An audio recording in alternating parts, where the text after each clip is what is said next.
सोचिए, आप एक धूल भरी सड़क के किनारे खड़े हैं और आसमान में आग का एक धधकता हुआ रथ दिखाई देता है जिसे जलते हुए घोड़े खींच रहे हैं। रथ आसमान से तेजी से नीचे आ रहा है और इसके चारों ओर एक तूफान सा घेराव है। उस रथ में एक आदमी है, एक बूढ़ा भविष्यवक्ता जो इजराइल के सबसे महान भविष्यवक्ताओं में से एक है, जिसने परमेश्वर की सेवा में कभी भी विश्वास नहीं छोड़ा। अचानक एक पल में वह आदमी ऊपर और ऊपर उठता जाता है आसमान में, और उसका कोई निशान नहीं बचता, न कोई कब्र। वह कभी नहीं मरता, वह मृत्यु को नहीं देखता। वह आग के तूफान में स्वर्ग में उठा लिया जाता है। यह कुछ सपने जैसा लगता है ना? लेकिन यह अद्भुत घटना असल में हुई थी और यह बाइबल में दर्ज है। यह कहानी है एलियाह की, एक ऐसे भविष्यद्वक्ता की जिसने राजाओं का विरोध किया, आकाश से आग मंगवाई और बिना मरे स्वर्ग में उठा लिया गया। लेकिन जो हुआ उसे पूरी तरह से समझने के लिए मुझे आपको वापस ले चलना होगा। उस समय में जब एलियाह पृथ्वी पर थे, एलियाह सिर्फ एक सामान्य भविष्यवक्ता नहीं थे, वह एक साहसी व्यक्ति थे, एक बड़े विश्वास वाले आदमी थे। जब इजराइल ने परमेश्वर को छोड़ दिया था और बुतों जैसे बाल की पूजा करने लगा था, तब एलियाह इसके खिलाफ खड़ा हो गया। उसके पास बुरे राजा अहाब और उसकी बुरी पत्नी इजेबेल के लिए एक संदेश था, पश्चाताप करो या सच्चे परमेश्वर के न्याय का सामना करो। एलियाह ने साहस के साथ अहाब को चुनौती दी, यह कहकर कि तब तक इजराइल में बारिश नहीं होगी जब तक परमेश्वर इसका आदेश नहीं देंगे। 3 साल तक देश को बहुत बड़े भयंकर सूखे का सामना करना पड़ा। लोग, जिसमें राजा भी शामिल था, यह समझने लगे कि एलियाह के शब्द शक्तिशाली और सच थे। लेकिन यह तो सिर्फ शुरुआत थी। फिर आया वह बड़ा मुकाबला। माउंट कार्मेल पर एलियाह ने बाल के देवता के भविष्यवक्ताओं को एक मुकाबले के लिए बुलाया कि वे हर एक अपनी अपनी बलि तैयार करेंगे और अपने अपने देवता से आग भेजने के लिए प्रार्थना करेंगे। बाल के भविष्यवक्ता दिन भर प्रार्थना करते और नाचते रहे, लेकिन कुछ नहीं हुआ। फिर एलियाह ने एक बार प्रार्थना की और आकाश से आग गिरी, उसकी बलि को पूरी तरह से जलाते हुए, यह दिखाते हुए कि परमेश्वर की शक्ति कितनी महान है। इस घटना ने देश को अंदर तक झकझोर कर रख दिया। लोगों को सच्चाई का सामना करने के लिए मजबूर किया गया कि इजराइल का परमेश्वर ही एक सच्चा परमेश्वर है। लेकिन इस अद्भुत चमत्कार के बाद भी एलियाह को अपनी जिंदगी के सबसे अंधेरे पल का सामना करना पड़ा। रानी इजेबेल, जो एलियाह द्वारा अपने झूठे भविष्यवक्ताओं का पर्दाफाश करने से गुस्से में थी, ने उसे मारने की धमकी दी। अपनी जान के डर से एलियाह जंगल में भाग गए, अकेले और अपने उद्देश्य को लेकर सवाल कर रहे थे। लेकिन परमेश्वर ने अभी एलियाह को छोड़ा नहीं था। निराशा के इस पल में परमेश्वर ने उनसे बात की, उन्हें याद दिलाया कि वह अकेले नहीं है और उनके लिए अभी भी बहुत सा काम बाकी था। जैसे जैसे समय बीतता गया, परमेश्वर ने एक और जवान आदमी एलीशा को एलियाह का साथी और उत्तराधिकारी बनने के लिए बुलाया।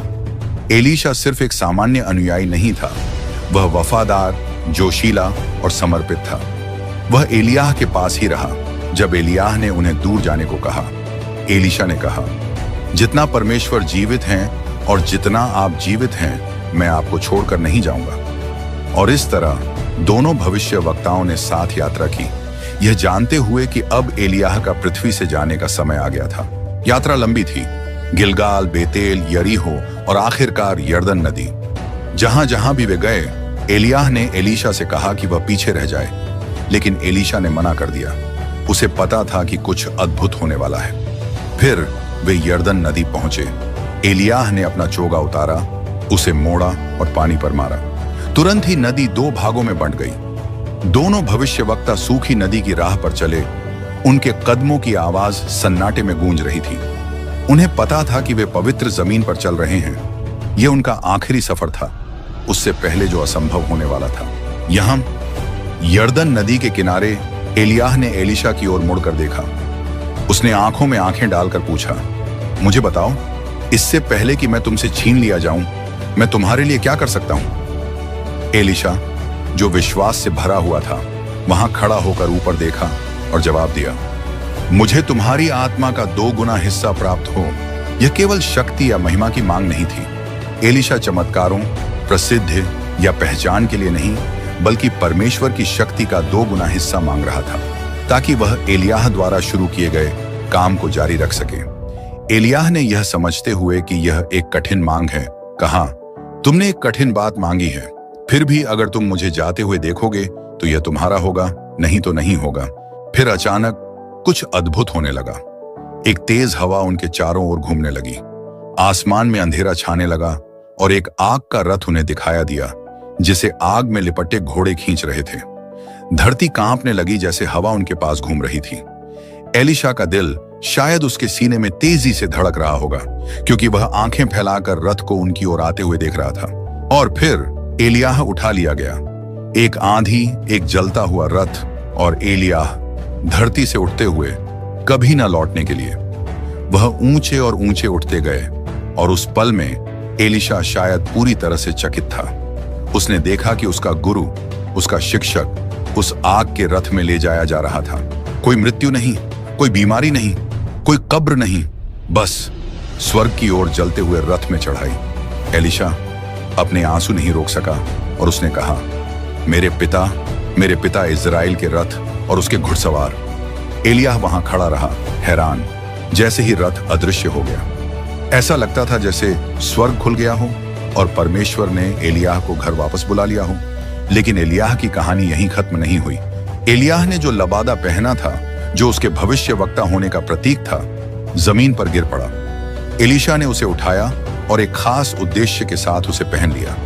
फिर जैसे एलियाह ने किया था, एलीशा ने उस लबादे से यरदन नदी के पानी को मारा। पानी फिर से 2 भागों में बंट गया और एलीशा ने उसे पार किया, एलियाह की विरासत को आगे बढ़ाते हुए। एलियाह की जिंदगी का यह कितना अद्भुत अंत था। लेकिन यह सिर्फ एक आदमी की कहानी का अंत नहीं था। यह पल परमेश्वर की महान शक्ति और उनकी असंभव को संभव करने की क्षमता की याद दिलाता था।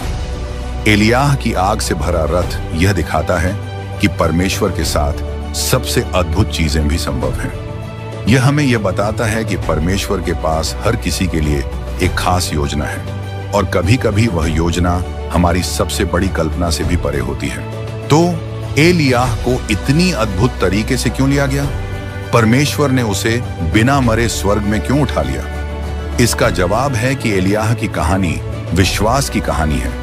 वह विश्वास जो कभी हार नहीं मानता, वह विश्वास जो परमेश्वर पर भरोसा करता है, चाहे रास्ता कितना भी कठिन क्यों ना हो। यह एक ऐसे आदमी की कहानी है जो राजाओं, बुराई और झूठे देवताओं के खिलाफ खड़ा हुआ, और इन सब के बावजूद वह इज़राइल के परमेश्वर के प्रति वफादार रहा।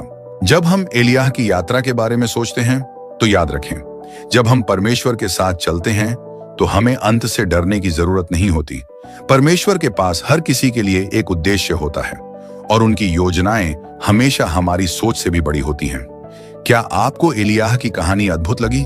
नीचे कमेंट में बताएं कि आप क्या सोचते हैं।